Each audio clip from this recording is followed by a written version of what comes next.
Here's a collection of vintage steel pista forks which we have available in our store. This could be used for any bike really. The steerer tube is long enough, we can resize it to make it work on any size bike.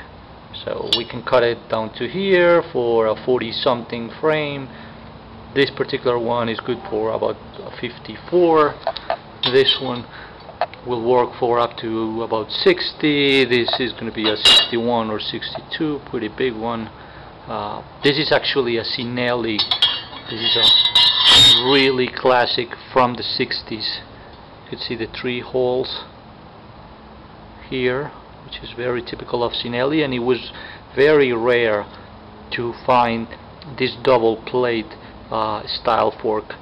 This is really hard to get. This is really classic, very typical of Cinelli, and it's perfect for a bike restoration. If you get a frame, it's going to be really difficult to find a fork, but we have them.